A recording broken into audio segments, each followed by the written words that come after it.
guys, welcome back sa aking YouTube channel. Ngayong episode guys ay nandito tayo sa may Amaral dito sa harapan ng Grand Lisboa. So ngayon guys ay September 6. So katatapos lang ng bagyong Enteng dito sa Macau, Super Typhoon Enteng. So ngayon ay papakita ko sa inyo yung update dito sa Macau. At papakita ko lang sa inyo itong dito sa may harap ng Grand Lisboa at saka dito sa may San Malo sa sentro ng Macau. So samahan nyo ako guys. At kung bago ka lang dito sa aking YouTube channel, huwag mong kalimutang i-like, share, comment, and subscribe. At pindutin mo na rin yung notification bell para updated ka sa mga bagong video ng aking i-upload.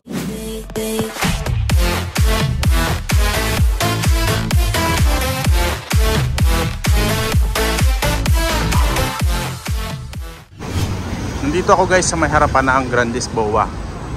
Malakas pa rin yung hangin. Signal number 3 pa rin hanggang ngayon. So kagabi dumating yung Super Typhoon.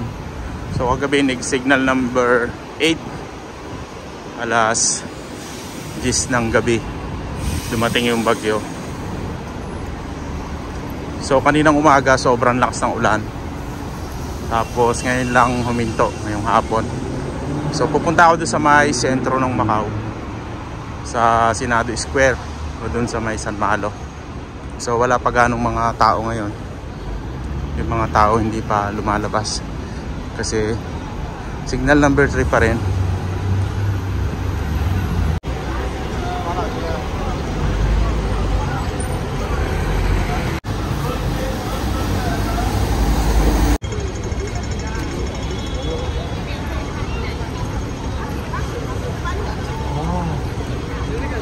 Ayan guys yung Jollibee dito sa Macau, sa sentro.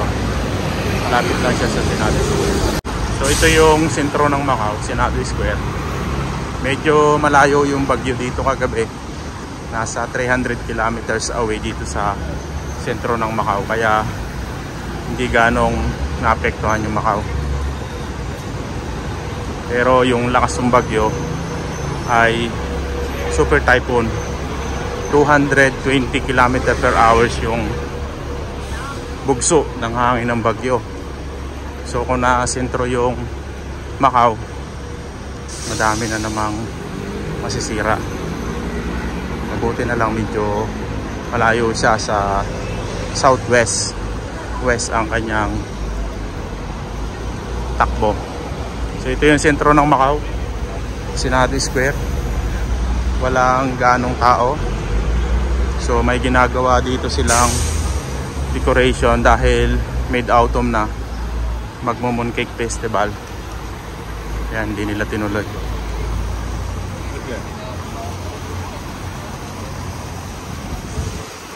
So ngayon guys, nandito tayo sa may Senado Square dito sa mismong harap. So ayan, wala ganong mga turista dahil siguro sa epekto ng bagyo, kaya wala ganong pumunta. So may mga ginagawa na dito na decoration para sa mid-autumn. Kaya lang in-stop nila kasi nga may bagyo. So signal number 3 pa rin ngayon. Alas 6 na ng hapon.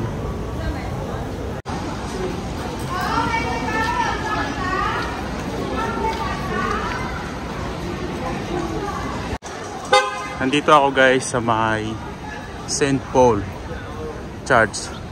Ito yung landmark ng Macau. Ito yung pinupuntahan ng mga tourist dito sa Macau.